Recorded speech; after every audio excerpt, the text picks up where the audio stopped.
Fala pessoal, muito boa tarde para todos vocês, ou bom dia, ou boa noite, seja o horário que você está vendo esse vídeo. É um prazer ter você aqui diretamente do canal da Dona Cruz. Lembrando que a Cruz Contabilidade é uma contabilidade especializada no setor da construção civil. E eu me chamo Thaís e tenho o imenso prazer de representar essa marca, da qual eu e o meu sócio Felipe fomos fundadores. Somos os fundadores, não é mesmo? Temos como representação aqui falar de forma clara e eficaz sobre assuntos importantes para você, para sua construtora, incorporadora, ou até mesmo você, de certo modo, empresário geral aí que queira ter dicas, boas dicas de como organizar o seu financeiro, de como ter uma boa contabilidade, do que cobrar do seu contador e também coisas específicas da construção civil. Então, se você ainda não nos segue aqui, segue aqui embaixo, deixa o sininho ativado, pois temos vídeos todas as terças e quinta-feira, às 20 horas. Temos também aqui no nosso canal um papo muito interessante numa modalidade de podcast, onde entrevistamos pequenos e grandes empresários, pequenos, médios e grandes empresários, que falam da sua jornada, de como foi começar, de quais foram os desafios, a fim de que você pegue alguma ideia da vida dessa pessoa e que você consiga trazer para dentro do seu negócio. Né? A gente busca de forma a fazer uma consultoria quase, né? Esse podcast é quase uma consultoria aí. Daqui uns dias as pessoas vão querer nos cobrar para poder ser entrevistada lá, porque a gente arranca muita informação. Se você quer saber sobre financiamento, se você quer saber sobre como internacionalizar a sua empresa para os Estados Unidos e não tem a mínima ideia de como funciona, estes foram um dos últimos papos que tivemos lá. Então clica aqui embaixo na lista de vídeos e que você vai ver lá. Esses papos com empreendedores vão ao ar nas últimas quinta-feiras do mês, às 20 horas também, tá bem? Então é isso, sem mais delongas, cumprindo o nosso acordo aqui, que é fazer você não perder tempo, vamos falar de um assunto muito importante hoje, que é o controle do Pix, né? Thaís, o Pix ele vai ser tributado? Como que funciona?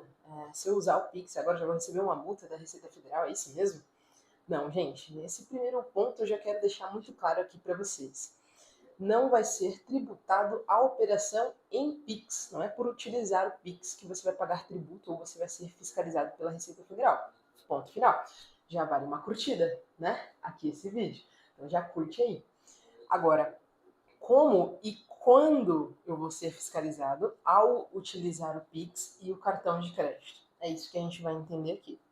Primeiro eu preciso explicar para você do que se trata essa declaração, para depois explicar as regras dessa declaração e para depois explicar para você como que você não cai nessa fiscalização, tá bom?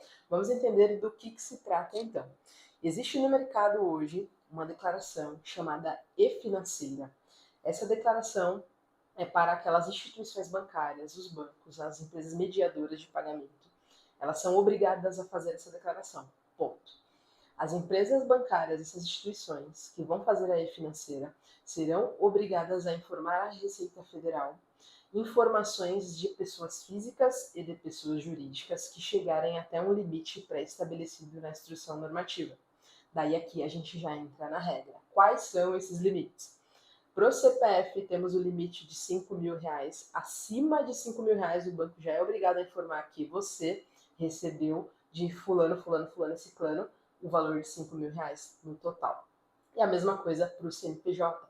A partir de R$ 15.000, o banco já é obrigado a informar à Receita Federal essa sua transação.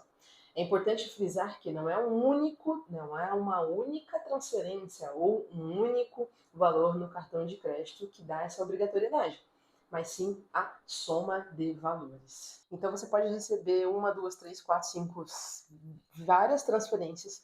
Se no mês chegar nesse valor total de movimentação, acima desse valor, o banco ou a instituição terá que informar à Receita Federal essa informação.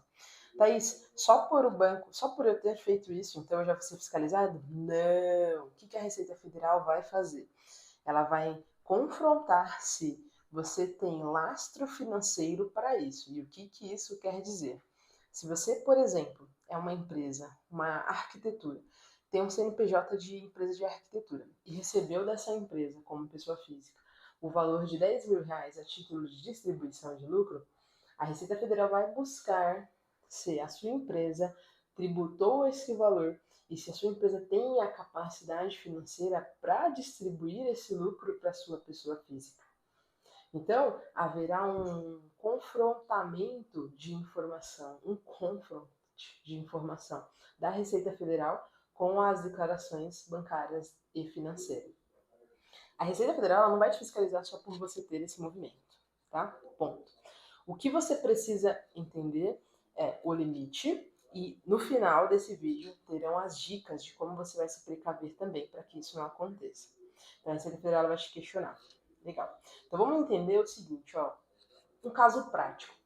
Se você é projetista, faz a venda de um projeto de R$ 5.000 na sua pessoa jurídica na primeira semana, 5.000 na segunda semana, 5.000 na terceira e 5.000 na quarta semana. Teremos aqui 5, 10, 15, R$ 20.000 de faturamento na sua pessoa jurídica. Mas você não vai projetar isso, né? Você tem ali o seu projetista júnior, sênior, planner, que está registrado na folha de pagamento, que tem um custo ali com salário que vai desenvolver esse projeto para você e que ao final, claro, você vai conferir ali como empresário para ver se está tudo certo. Ou seja, desses R$ 20.000 de movimentação, R$ 15.000 você está direcionando para esse projetista. E, portanto, você como empresário tem a margem de R$ 5.000 de lucros finais. Isso a gente está falando de um exemplo na pessoa jurídica. Então, Thaís, quer dizer que se eu tenho um lucro de apenas R$ 5.000 na minha pessoa jurídica, eu não vou ter esse problema, então? Né? Não vou ser informado pelo Banco Paraíba Financeira? Bom, infelizmente, não. É a movimentação bancária. Você vai receber os R$ 20.000 dentro da sua empresa. E você, pela regra do jogo das empresas, você precisa tributar o valor recebido como prestação de serviço. Então, o que a Receita Federal vai olhar? Caiu R$ 20.000 na conta dessa empresa de arquitetura. Quanto que ela informou no DAS dela como receita? R$ 20.000, tá ok. Informou no DAS R$ 10.000. Opa, cadê os outros 10? Informou no DAS R$ 5.000, que é o que realmente essa empresa tem de lucro. Opa, o que tem de errado?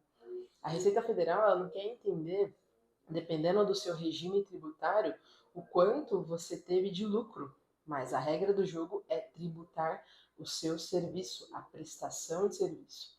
Existe no lucro real a forma de você reduzir o custo com isso, mas esse é um regime específico, tem uma regra específica aí que poucas empresas estão enquadradas. No lucro real é possível você fazer ali a redução de contratações que sejam inerentes à sua prestação de serviço, como no caso dessa empresa de arquitetura. Mas não é a realidade de muitas empresas hoje, a maioria das empresas hoje está no Simples Nacional ou no lucro presumido. Por quê? Tem medo do lucro real ou precisa de um planejamento para estar no lucro real também, para que seja realmente vantajoso para você. Ok? Não entrando nesse mérito de planejamento ou não, mas eu quero que você entenda a regra geral por trás de tudo isso. Se você vendeu por 20, você precisa tributar os 20. E aqui entra no que eu sempre trato lá no meu Instagram com vocês. Existe uma série de regras que o contador sempre orienta ao empresário, mas o empresário sempre usa a frase clássica, e eu vou deixar aqui para vocês. Eu sempre fiz assim e nada de errado aconteceu. Bom, brincadeiras à parte, pessoal, o que tem acontecido hoje é um fato muito importante para que vocês entendam de que existe uma regra e que se o seu contador está te orientando através dessa regra, é que ela pode vir a ser fiscalizada independente do momento, certo? Mas, continuando no nosso assunto, é importante a gente frisar o seguinte, as operações de Pix e as operações de cartão de crédito têm cada uma o seu limite. O artigo 15 da Instrução Normativa 2219, agora de 2024, traz isso muito claro. Cada operação terá o seu limite. Então, para Pix será de R$ 5.000, para cartão de crédito será de R$ 5.000. Para pessoa jurídica, a mesma coisa, 15.000 e 15.000 para cada um. Cada um será fiscalizado na sua operação. É importante também frisar que não é apenas o mês em que você ultrapassou esse limite que será enviado para a Receita Federal. mas sim a partir do mês em que você for fiscalizado, todos os outros meses, independente se você atingiu o limite para a declaração, vão ser enviados à Receita Federal. Isso também está um pouco mais abaixo no artigo 15 da Instrução Normativa. Então, vamos lá. Primeiro mês, atingi o limite, o banco informou os meus dados para a Receita Federal. A partir desse primeiro mês, todos os outros meses, até dezembro, serão informados para a Receita Federal. E aí vira o ano, a regra recomeça novamente. Nossa, Thaís, mas por que nosso governo tem feito isso, né? Bom, como já sabemos, o nosso governo não é o melhor gestor financeiro e, portanto, ele tem um problema, né? Um problema no seu caixa. O governo gasta mais do que arrecada, e isso, em termos legais, é chamado de déficit. Apenas nos 9 primeiros meses de 2024, o governo teve um déficit de 105 bilhões de reais. Ele gastou a mais do que ele poderia, 105 bilhões a mais de reais. Por isso, os juros altos, por isso a inflação também alta. Né? Então, o governo ele acaba emitindo créditos, bota no mercado, remunera esses títulos públicos com uma taxa muito atrativa para que você vá lá, coloque o seu dinheiro nesse título público e ele tenha dinheiro para gastar mais e mais e mais. Apesar dos títulos públicos serem conhecidos como algo que pouco trazem risco, é importante a gente ressaltar que o nosso governo está trazendo um risco muito grande, né, de não arcar com toda essa questão aí, toda essa questão fiscal, todo esse gasto excessivo que tem acontecido. Então, a forma que o governo achou de arrecadar mais é fiscalizar assuntos que já existem. Ou seja, eu vou cobrar você de normas que já existem, porque aí não tem como você me chamar de impopular. Porque a outra saída seria criar novos impostos. E o governo não quer criar, nem aumentar novos impostos, porque isso é algo impopular, que tira o voto de outras pessoas para o seu próprio ato, né, como governo.